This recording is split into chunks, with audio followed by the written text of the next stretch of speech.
To introduce the next video regarding what's going on in Lebanon right now, and the efforts of the Israelis to protect themselves from this ongoing threat that never seems to go away. So I'm running a little problem with videos because I have a new computer. The program is rejecting me for various reasons. I'm going to try again. Here we go with the video. Anyway, let's get back to some serious stuff, because if you hadn't noticed, if you've been living under a rock, you might not know that Israel has been pounding Beirut overnight with missile attacks, and it was reported just over an hour ago that Hassan Nasrallah, the leader of Hezbollah, has been killed after those Beirut airstrikes. Let's talk now to Andrew Fox, who's Defence Expert and Research Fellow at the Henry Jackson Society. Andrew, it's wonderful to have you back on the programme. You've been doing a lot of travelling lately, haven't you? Yeah, New York and Israel, and obviously I've matched your black and white theme today, so I'm on brand for the show. Yeah, I love that. Well done, thank you. So talk to us about Hassan Nasrallah, and I mean, you know, in my mind, this is one of the most wicked men on earth, much of a body count to his name. How significant is it that Israel have managed to wipe him out and wipe out all of those below him, really, in the command structure of the armed element of Hezbollah? This is a gift to the Lebanese people and to the Middle East and to world security generally. I mean, Hezbollah, it can't really be overstated just what a dreadful organisation they are. So Nasrallah was responsible for endless assassinations of opponents within Lebanon itself. And Hezbollah is a worldwide criminal syndicate. They've got drugs and money laundering operations in South America. Interpol have pinned them to shipping weapons into Europe, drugs, people smuggling.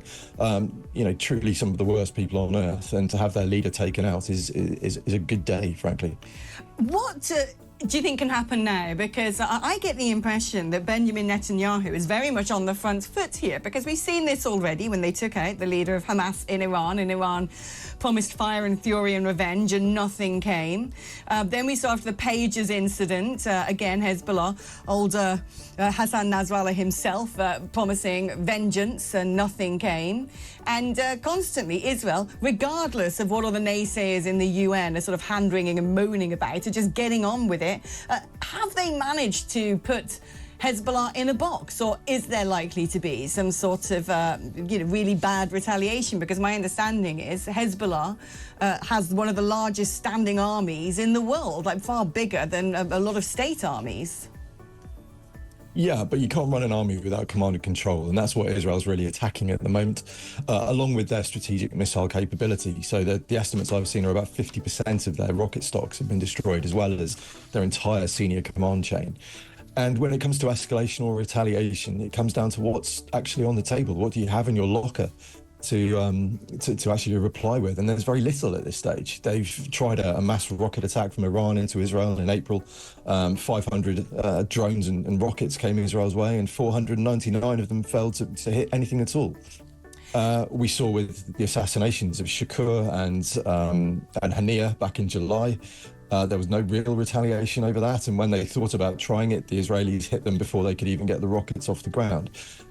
Iran's domestic capabilities are incredibly weak. They still rely on 1960s-era fighter jets that would be shot down by F-22s that the IDF have before they even saw them on their radars. So in terms of what they can do in terms of escalation, there's very little.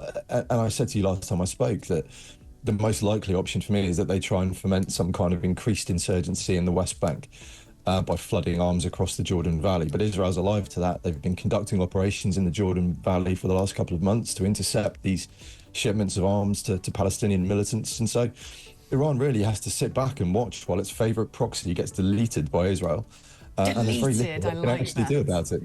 Well, why is it? I watched Benjamin Netanyahu in the UN give that utterly brilliant speech. He was so candid, he was so clear, he spelled out exactly what's gone on. He said that Israel are defending themselves and detailed all of the attacks that they have had to endure for a long time now, surrounded by nations that want to wipe them off the face of the earth, pointed out that they have been deliberately trying to target terrorists, not civilians, talks that the world has a choice now between backing the good guys who are fighting the terrorists or enabling and abetting the terrorists. And it was so clear.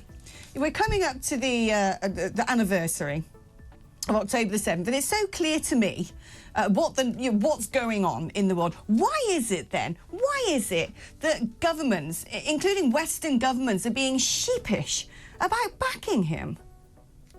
There has been a tremendous information operations campaign from the other side. And I don't think we can take away from that. We need to give them credit for doing a very good job of spreading disinformation and false narratives about this war. And it's been readily accepted by far too many people. And Western governments are unfortunately reactive to the pressure that their own people are putting on them. I mean, we've got people in the streets in the UK on a weekly basis campaigning for Hamas, effectively.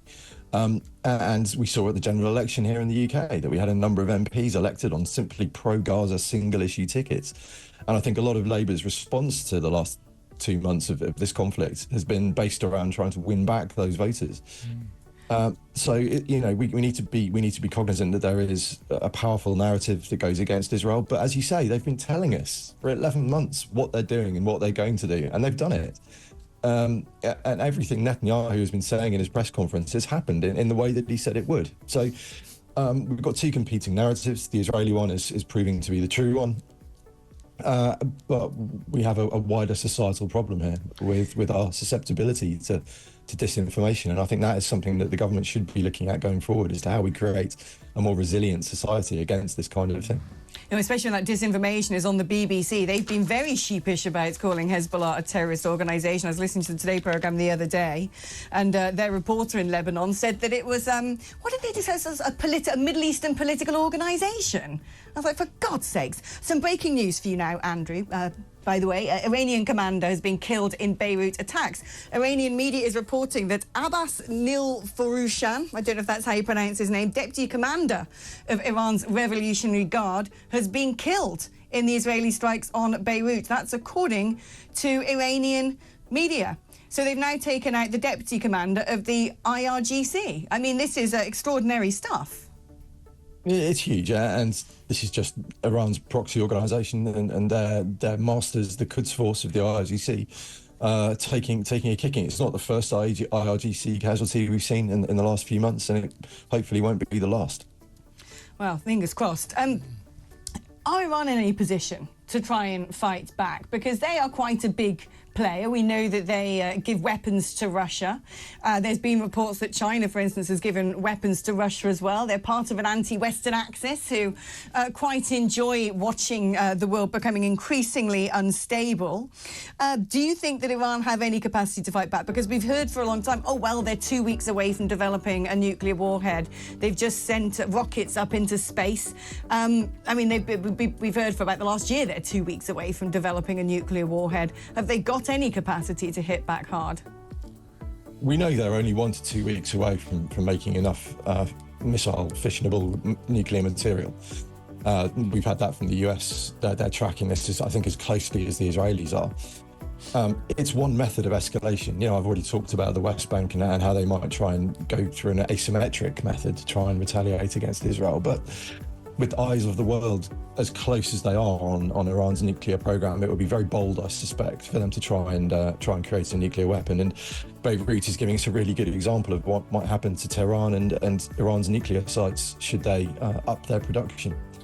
So they've got that option on the table, but it's exceptionally risky for them, I would suggest. I was watching something the other day, an American broadcast, where there was a sort of expert, I think he was a former Navy SEAL, an expert on extremism, who said that Al-Qaeda are back. It's being run by bin Laden's son, and one of the methods he was warning about that Al-Qaeda could possibly use is apparently they've got this sort of passport printing factory, essentially, where they're issuing a lot of passports and ID cards to flood the West with terrorists. And the risk, he said, is that they would then potentially have sleeper cells here that could conduct an October the 7th style attack, but in Britain or in America. Is that something that concerns you? Well, it should concern all of us. It's always been an option ever since the early 2000s. It started with 9/11, and we saw Islamist attacks all over Europe ever since. Our security services are good though, and the fact that we've not had anything like this in recent years suggests that they're absolutely all over the threat. We can never rule it out. The terrorist only has to get lucky once. The security services have to be lucky every single time. But there's no question out there that there are malign actors who wish to harm us. And it's something that we as societies need to be alive to. What do you think Israel's next step is going to be? They're keeping us all on our toes, especially Iran, and it seems to me they are going unapologetically after the command structure of all of Iran's proxy networks. Do you think that they're going to continue to strike Beirut with missiles? Do you think the people of Lebanon are in danger, or do you think this is now essentially getting to the wind-down stage? I think it depends on what Iran and Hezbollah decide to do. I think this whole air campaign has been an attempt to restore Israel's deterrence and persuade countries to stop attacking Israel. If they decide to follow that good advice, then I think things will calm down. If they refuse to and keep trying to fire rockets at northern Israeli towns and displacing tens of thousands of people, then Israel's going to be left with no option but to go for a ground campaign. And I think that will be challenging. It won't be easy. It'll be much easier than it would have been 2 weeks ago, now that Hezbollah have taken such a beating over the last fortnight. But I don't think, as I said, we have to listen to Mr. Netanyahu. He's telling us what he's going to do. Israel will keep hitting their enemies until peace is achieved, and it's peace through superior firepower. It goes right back to Ronald Reagan and his talk about how we need to protect freedoms and peace through a muscular foreign policy if we need one, and that's exactly what Israel's doing. Are we getting to a stage now as well that Israel might be able to finish the campaign in Gaza, for instance? Listening to Benjamin Netanyahu's speech, he was doubling down on the fact that he said it would be unconscionable for Israel to assume that we can exist with Hamas anywhere in the Gaza Strip. We would need to know that whoever was governing the people there were people who didn't want to pursue a terrorist campaign against us, who didn't want to obliterate us. But at the same time, the international community are banging on about a two-state solution. Some countries have chosen to already recognise the state of Palestine, which seems to me to very much frustrate any progress in this matter, because at no point is Israel going to turn around and go, OK, yes, that's fine, two-state solution, fantastic, come back, Hamas, you run everything, hurrah, let's shake hands and get on with things. This is the festering sore that's been rubbing away at the Middle East since 1948. And ultimately, until sort of the Palestinian Arab factions accept Israel's existence as a country and it's not going anywhere, then there's no two-state solution on the table. As you say, they can't accept living next to neighbours that not only hate them and wish to destroy them, but actually will try and do that, as Hamas did on 7th of October. That was a deliberate attempt to get into Israel and kill as many Israelis as they possibly could.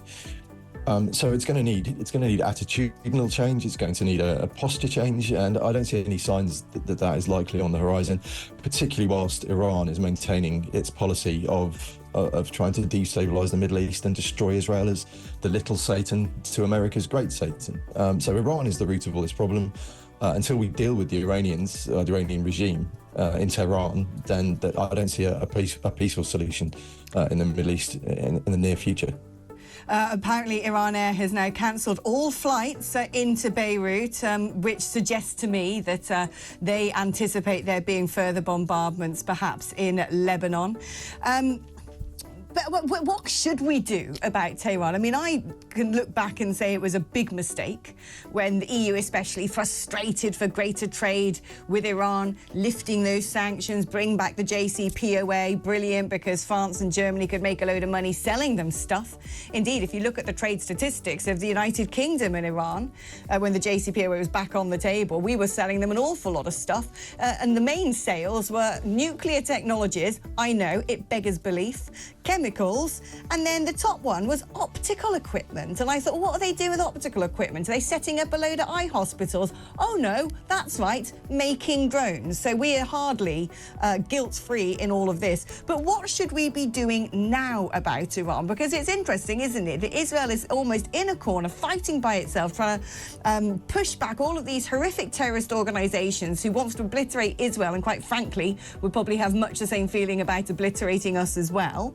It's having to do it essentially with a hand tied behind its back because the allies of Israel are failing to publicly or vociferously support it. And yet we all know, it's spoken about openly, that this is Iran behind it all, and the West is not doing anything about that. Well, I think we're still badly burned from our experiences in the Middle East from 2003 onwards. You know, we can all say that the Iraq War was a disaster, the strikes on Libya were a disaster, and so that's definitely playing on the Western mindset, and with the constant calls for de-escalation and for ceasefires that we've seen. You know, most recently with the Prime Minister in New York this week. It's naive, it's unworkable.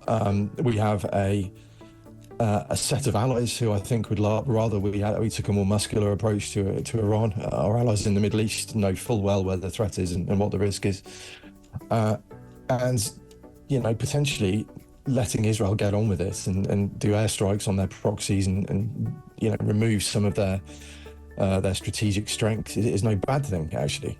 It's working very much in the West's favour to have a much weaker Iran in the Middle East. Whether this eventually ends up in airstrikes on Tehran, which is something I think is a possibility, will very much depend on what Iran does next, and whether they take the message that Israel is sending them in Lebanon and understand that if they keep going with this aggressive and nihilistic foreign policy, then what's happening in Beirut could be very well happening in Tehran in due course. We live in sensitive times indeed. Andrew, thank you so much for coming on and explaining everything as wonderfully and beautifully as you always do. It's been fantastic catching up. I do like Mr. Andrew. Yes, me too. He's an incredibly brave man. He actually has been into the tunnels in Gaza when a few people who was with the IDF gone and seen things with his own eyes, unlike a lot of these other sort of various armchair commentators or people who are marching through, Palestine, all the children dying, I just want to pick up on the UN speech that Benjamin Netanyahu gave. It was beautiful. It was, you don't like me, I'm just here to tell you this is what I'm going to do. And I find it stunning that the EU's top diplomat said there is nothing we can do to stop Israel. There's no we want to stop them. Why would we want to stop Israel getting rid of terrorists? Some of the most evil people on earth who mean most of the world great harm. Yes, exactly. If Today you're like Kumbaya, we want world peace, how about we get rid of Hamas, Hezbollah? Yeah, now it says that Al-Qaeda is back. Yeah. I mean, thank goodness for Benjamin Netanyahu. Yes, we should be sending him a magnum of champagne and a bunch of flowers. No, exactly. And they would say, there's nothing we or the West can do. Why would the West try? Yeah, as Andrew just said then, taking out these organisations weakens Iran. And we've said how many times when we've worked together, it's Iran. And yet, we've got people running around saying, from the river to the sea, you're just being brainwashed every single time by these people. Yeah. And, all those gilet-wearing the boneheads who go on the Palestinian marches. And I saw the other day when there was one where they were holding hands around Parliament, and it was about 90% middle-class women. Of course it was. With all the big bouffant hair taking, the Palestinian flags taking photographs for Instagram. They should be made to sit down and watch that Netanyahu speech and watch the documentary on the BBC about the Nova Music Festival and understand what they are tacitly supporting. Yes, exactly. And I haven't watched the documentary yet, but it is on my list of things to watch. But, I think people forget that October the 7th was a direct attack to kill as many Israelis as possible. That nation is surrounded by other nations that want nothing but its eradication. Not all we could get on with it. They want it eradicated. This isn't about the fact that Israel built some more homes than they were allowed to in the West Bank. This isn't, this is extreme religious ideologies. These are beardy weirdies who hate everybody else, who aren't their specific, mad, radical type of Islam. They hate the Sunnis, they hate the Jews, they hate the Christians, they hate the Hindus, they hate the Buddhists, they hate everyone. They want everyone annihilated. They want to, terrorize the entire world. So once again, thank you, Mr. Yeah, Netanyahu, could for not agree standing more. up to these monsters. Agreed.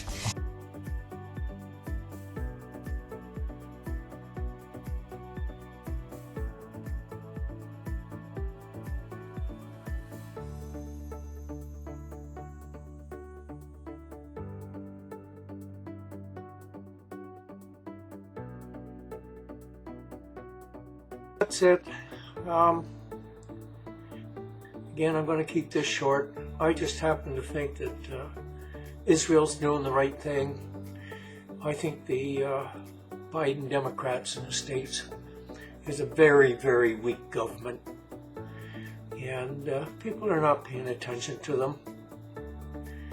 The UN, they're not paying attention to either.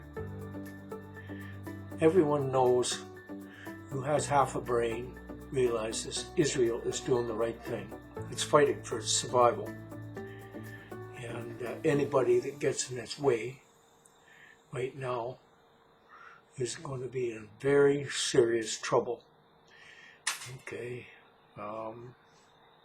Netanyahu, I think, will go down in history after this mess as being the equivalent of Winston Churchill during World War II. Israel's version of it. And I can't help but admire him. Good luck, and keep it up. That's it. Catch you later. Gone for the day. Bye-bye.